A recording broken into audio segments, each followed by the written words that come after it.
بسم اللہ الرحمن الرحیم۔ اردو ریڈیو میں خوش آمدید۔ میں اس گھر کے قریب ہی کھڑا تھا جہاں سے مسلسل کراہنے کی آوازیں آ رہی تھی۔ ایسے محسوس ہوتا جیسے کوئی بہت تکلیف میں ہے۔ مجھے حیرت ہوتی کیونکہ وہ گھر تو بالکل خالی پڑا تھا، پھر اس میں کسی کی موجودگی حیران کن تھی۔ پھر میں نے ادھر ادھر گلی میں دیکھا، گلی بالکل خالی پڑی تھی۔ اس گھر کی دیواریں اتنی اونچی نہیں تھی، میں آسانی سے پھلانگ کر اندر جا سکتا تھا۔ جیسے ہی میں چپکے سے اندر گیا، میری آنکھوں کے سامنے جو منظر تھا اس نے میرے ہوش و حواس اڑا دیے۔ میرا نام زمان ہے، میں ایک 17 سال کا نوجوان ہوں۔ آج سے 1 سال پہلے جب ہمارے گاؤں کے حالات بہت زیادہ خراب ہو گئے تو ہم اپنا گاؤں چھوڑ کر شہر میں آ بسے۔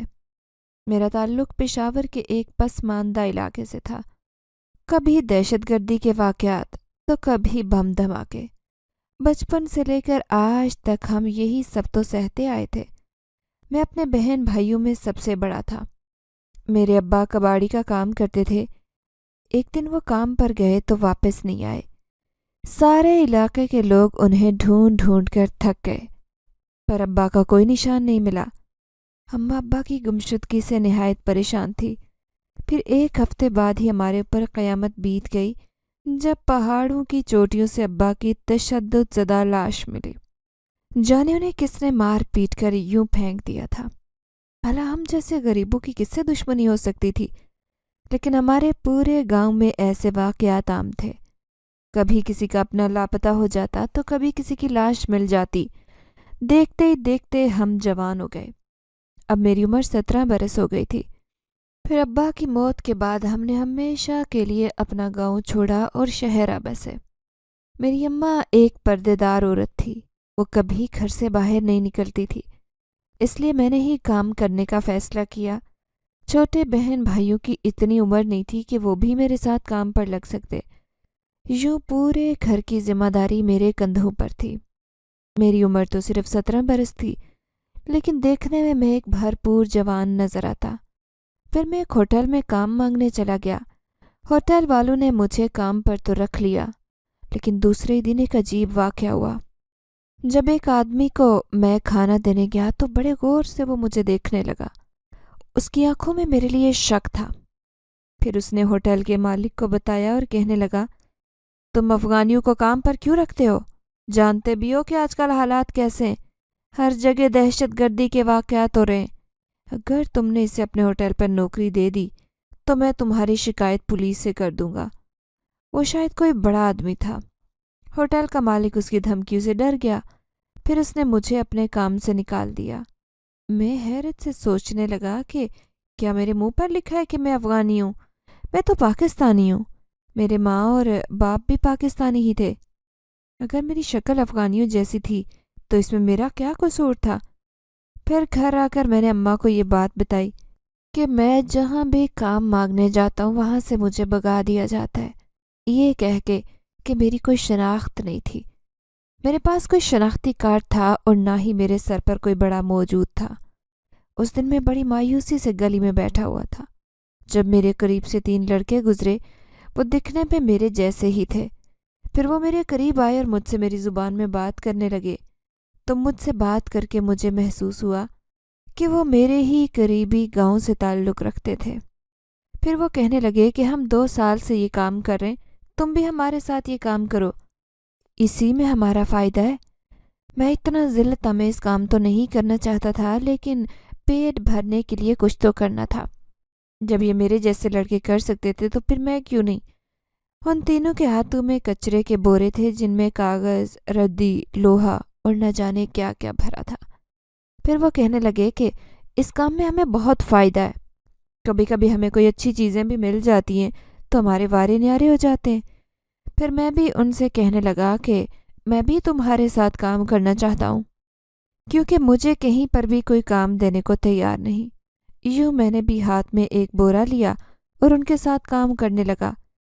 میں نے اماں کو بتا دیا تھا کہ جو میرے جیسے لڑکے کام کرتے ہیں وہی میں بھی کام کر رہا ہوں، ہم جیسے لوگوں کو یہی کام ملتا ہے۔ پھر دوسرے دن میں نے اپنا بورا اٹھایا اور کام پر نکل گیا۔ پہلے دن ہی مجھے اندازہ ہو گیا تھا کہ یہ کتنا ذلت آمیز کام تھا۔ لوگ بڑی حقارت بھری نظروں سے دیکھا کرتے تھے۔ اکثر لوگ تو گلی سے بھی بھگا دیا کرتے تھے۔ کتے بھی ہمیں دیکھ کر بھونکتے تھے۔ جب کتے ہماری عزت نہیں کرتے تھے تو پھر انسان کہاں سے کرتے؟ شروع میں مجھے یہ کام کرتے بہت شرم آ رہی تھی، لیکن آہستہ آہستہ عادت پڑ گئی۔ اب گلیوں میں گھوم کر ان کچروں سے بیکار چیزیں تلاش کرنا آسان نہیں تھا، لیکن ان لڑکوں نے مجھے یہ کام بھی کرنا سکھا دیا۔ تھوڑی بہت آمدن ہو جایا کرتی، جس سے ہمارے گھر کا گزارا چل رہا تھا۔ جس کالونی میں ہم کچرا ڈھونڈنے جایا کرتے تھے، وہاں پر اکثر خالی جگہوں پر کچرے کے ڈھیر پڑے ہوتے۔ ہم کبھی گروپ کی شکل میں کچرا چنتے تو کبھی الگ الگ جگہوں پر جا کے۔ سب نے اپنی اپنی گلیاں چن رکھی تھی، کوئی کسی کے حق پر ڈاکہ نہیں ڈال سکتا تھا۔ لڑکوں کو اچھی چیزیں مل جایا کرتی تھی، لیکن میری قسمت شاید اتنی اچھی نہیں تھی، کیونکہ مجھے کبھی بھی کوئی ڈھنگ کی چیز نہیں ملی جسے بیچ کر اچھے خاصے پیسے کما سکتا۔ پھر ایک دن میں ایک گلی میں داخل ہوا۔ یہ گلی میرے لیے نئی تھی، میں آج تک یہاں نہیں آیا تھا۔ ایک خالی پلاٹ میں کچرے کا ڈھیر پڑا تھا، اسی میں سے چیزیں تلاش کر رہا تھا۔ برابر میں ایک گھر خالی تھا جس کے صحن میں ایک درخت لگا تھا۔ اس گھر کے دروازے پر تالا لگا تھا، لیکن اندر سے کسی کے کراہنے کی آوازیں آ رہی تھی۔ اسی چیز نے مجھے بے چین کر دیا تھا۔ میں سوچنے لگا کہ اس گھر سے یہ آوازیں کیسی ہیں؟ بھلا یہاں تو کوئی رہتا بھی نہیں ہے۔ پھر جب میں نے دیکھا کہ گلی میں کوئی نہیں ہے تو اس گھر کی دیوار پھلانگ کر میں اندر گھس گیا۔ ڈر بھی لگ رہا تھا کہ کہیں مجھ پر کوئی چوری کا الزام نہ لگا دے، لیکن جیسے ہی دروازہ کھولا تو حیران رہ گیا۔ ایک کمرے کا دروازہ کھلا تھا جہاں سے کھانسنے کی آوازیں آ رہی تھی۔ پھر میں اس کمرے میں گیا تو حیران رہ گیا۔ ایک انتہائی خوبصورت لڑکی کمرے میں لیٹی تھی۔ وہ کمرہ ساز و سامان سے بھرا ہوا تھا، لیکن وہ لڑکی بالکل تنہا بیڈ پر بیمار حالت میں پڑی تھی۔ اس کے ریشمی بال بیڈ پر بکھرے ہوئے تھے۔ وہ شکل سے بیمار نظر آتی۔ مجھے دروازے پر کھڑے دیکھ کر وہ کہنے لگی، مجھے یقین تھا میری مدد کرنے کوئی نہ کوئی ضرور آئے گا۔ دیکھو میں کتنی بیمار ہوں، کیا تم مجھے دوا لا کر دے سکتے ہو؟ میں حیران پریشان سا اس پورے گھر کو دیکھ رہا تھا۔ اس گھر میں اتنی خوبصورت لڑکی کی موجودگی حیران کن تھی۔ تبھی میں اس سے پوچھنے لگا کہ باہر تو تالا لگا ہے، آپ کو یہاں کس نے قید کیا ہے؟ پھر وہ مجھے اشارے سے کہنے لگی کہ آہستہ بات کرو، میں خود ہی یہاں چھپ کر رہتی ہوں۔ میں کسی کی نظروں میں نہیں آنا چاہتی کیونکہ مجھے جان کا خطرہ ہے۔ اگر میں باہر نکلی تو لوگ مجھے قتل کر دیں گے۔ اس نے عجیب بات بتائی تھی۔ پھر میں اسے کہنے لگا کہ میں آپ کی کیا مدد کر سکتا ہوں؟ میرے پاس روپے پیسے نہیں ہیں کہ میں آپ کی مدد کر سکوں۔ پھر اس نے اپنے ہاتھ کے اشارے سے مجھے اپنے پاس بلایا اور کہنے لگی، میرے پاس پیسوں کی کوئی کمی نہیں ہے، لیکن میں باہر نہیں جا سکتی۔ اگر باہر گئی تو لوگوں نے مجھے دیکھ کر مار ڈالنا ہے، اس لیے تم سامنے والے دراز سے پیسے لے کر میرے لیے کوئی دوائی اور پھل لا دو۔ مجھے اس وقت شدید بھوک لگی ہے، اور ہاں، گوشت کا سالن بھی لیتے آنا۔ کتنے دنوں کے میں نے کھانا نہیں کھایا، تم جانتے ہو میں پورے 3 دن کی بھوکی ہوں۔ وہ انتہائی لاچار اور بے بس لڑکی تھی۔ مجھے اسے دیکھ کر دکھ ہوا۔ میں اس سے بہت کچھ پوچھنا چاہتا تھا کہ اسے کس نے یہاں پر قید کیا اور اس کی جان کو خطرہ کس سے ہے، لیکن اس کی حالت ایسی نہیں تھی کہ وہ میرے سوالوں کا جواب دے سکتی۔ اسی لیے اس کے کہنے پر جیسے ہی میں نے دراز کھولا تو میری آنکھیں حیرت سے پھٹنے کو تھی۔ وہ پورا پیسوں سے بھرا ہوا تھا۔ پھر میں نے اس میں سے تھوڑے سے پیسے اٹھائے اور چپکے سے اس گھر سے باہر آ گیا۔ ایک بے بس انسان کی مدد کرنا میرا فرض تھا۔ یہی سوچ کر میں اس کی بتائی ہوئی چیزیں لینے چلا گیا، لیکن مجھے لوگوں کا خوف بھی تھا۔ اگر کسی نے مجھے یوں دیوار پھلانگتے دیکھ لینا تھا تو شاید لوگ مجھے چور ڈاکو سمجھ کر مارنا پیٹنا شروع کر دیتے، اسی لیے میں احتیاط برت رہا تھا۔ جب میں یہ سارا سامان لے کر لڑکی کے پاس پہنچا تو وہ نہایت خوش نظر آئی۔ ساری چیزیں منٹوں میں چٹ کر گئی۔ پھر مجھے کہنے لگی کہ میری وجہ سے آج تمہارا کام متاثر ہوا ہوگا، اسی لیے تم یہاں سے تھوڑے سے پیسے لے جاؤ تاکہ تمہاری آج کی دہاڑی خراب نہ ہو۔ اس کے اس طرح احساس کرنے پر میں خوش ہو گیا۔ جیسے ہی تھوڑے سے پیسے لے کر وہاں سے آنے لگا تو اس نے مجھے رکنے کا کہا۔ پھر کہنے لگی، لڑکے تم اچھے ہو جتنی تمہاری شکل پیاری ہے، اس سے کہیں زیادہ اچھا تمہارا دل ہے۔ اگر تم روز میری دیکھ بھال کرنے آؤ گے تو میں تمہیں بہت دولت دوں گی۔ اس گھر میں تنہائی کی زندگی بسر کر رہی ہوں۔ میں خود گھر سے باہر بھی نہیں جا سکتی، نہ ہی میرے پاس کوئی اپنا آ سکتا ہے۔ دولت کا سن کر میری آنکھیں چمک اٹھی۔ میں ایک غریب لڑکا تھا، اپنے گھر کو پالنے کے لیے مجھے پیسوں کی ضرورت تھی۔ پھر میں بے بسی سے اس خوبصورت لڑکی سے کہنے لگا کہ میں روز کیسے آپ کے پاس آ سکتا ہوں؟ اگر باہر کے لوگوں نے مجھے دیکھ لیا تو وہ مجھے مار ڈالیں گے۔ پھر وہ لڑکی کہنے لگی، ہاں، دن کے وقت تمہارا اس گھر میں آنا ممکن نہیں، لیکن تم رات کے آدھے پہر یہاں آرام سے آ سکتے ہو۔ اس وقت پوری دنیا سو چکی ہوتی ہے، گلی میں بھی سناٹا ہو جاتا ہے۔ میں کل رات کو تمہارا انتظار کروں گی۔ اگر تمہارے دل میں تھوڑی سی بھی انسانیت ہوگی تو مجھے امید ہے کہ ضرور آؤ گے۔ وہ مجھے بڑی پرامید نظروں سے دیکھ رہی تھی۔ پھر میں وہاں سے واپس آ گیا۔ اس دن میرے ہاتھ میں چند پیسے تھے۔ میں نے کچرا تو نہیں جمع کیا تھا، لیکن پھر بھی اس لڑکی کی مہربانی کی وجہ سے مجھے تھوڑے سے پیسے مل گئے۔ اسی وجہ سے میں نے ہوٹل سے تھوڑا سا کھانا لیا اور ٹھیلے سے فروٹ لے کر گھر چلا گیا۔ چھوٹے بہن بھائی پھل دیکھ کر بہت خوش ہوئے۔ کئی دن بعد انہیں یہ پھل کھانا نصیب ہوئے تھے۔ میں ان کے چہرے پر چمکتی خوشی دیکھ رہا تھا۔ کھانا میں نے اماں کو دے دیا، جسے وہ پلیٹ میں ڈال کر لے کر آئی۔ اب ہم دونوں ماں بیٹے بڑے آرام سے بیٹھ کر کھا رہے تھے۔ رات کو میں چارپائی پر لیٹا، میری نگاہوں میں اسی خوبصورت لڑکی کا چہرہ آ گیا جو کتنی بے بس اور تکلیف دہ زندگی گزار رہی تھی۔ نہ جانے اسے کیا مسئلے تھے جو وہ سب سے چھپ کر اس گھر میں تنہا رہ رہی تھی۔ پھر میں سوچنے لگا کہ مجھے اس کی مدد کرنے کے لیے جانا چاہیے یا نہیں۔ اگر میں روز اس کے پاس جاؤں گا تو وہ یقیناً مجھے مالا مال کر دے گی۔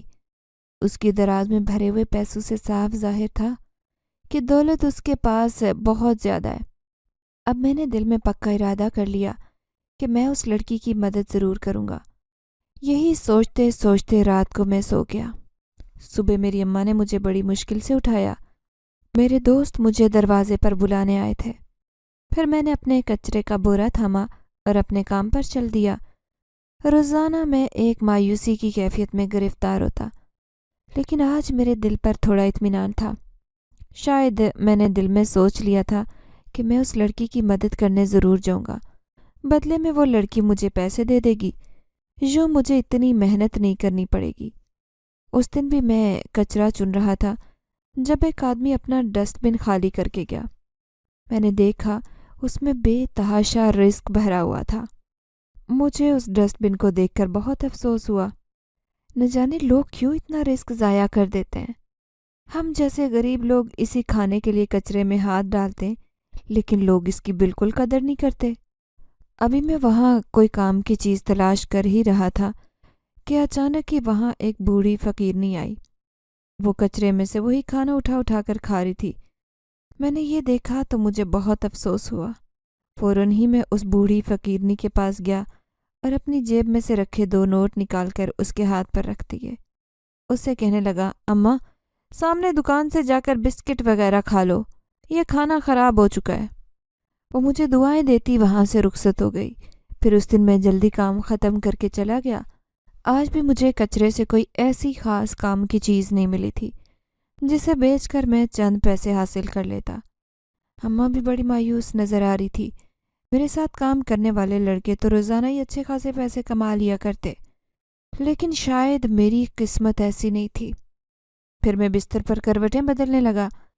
میں رات ہونے کا منتظر تھا۔ جب پوری دنیا نیند کی آغوش میں چلی جاتی، پھر جیسے ہی رات کے 12 بجے میں دبے پاؤں اپنے بستر سے نکلا تھا۔ میں نے اچھی طرح باہر سے دروازہ بند کیا۔ اماں بے خبر سو رہی تھی، چھوٹے بہن بھائی گہری نیند میں تھے۔ اب میرے قدم خود بخود اسی گلی کی طرف اٹھ رہے تھے۔ گلی میں مکمل سناٹا تھا۔ دور کہیں چوکیدار کی سیٹی کی آواز آ رہی تھی۔ میں نے ادھر ادھر دیکھا، مجھے دیکھنے والا کوئی بھی نہیں تھا۔ پھر چپکے سے دیوار پھلانگ کر اس گھر میں آ گیا۔ میں نے دیکھا کہ اس کمرے کا دروازہ کھلا پڑا ہے۔ کمرے میں دھیمی دھیمی روشنی آ رہی تھی۔ میں جیسے ہی اندر گیا تو بستر پر پڑی وہ خوبصورت لڑکی جیسے وہ میری منتظر تھی۔ اس کے سیاہ بال کندھوں پر بکھرے تھے،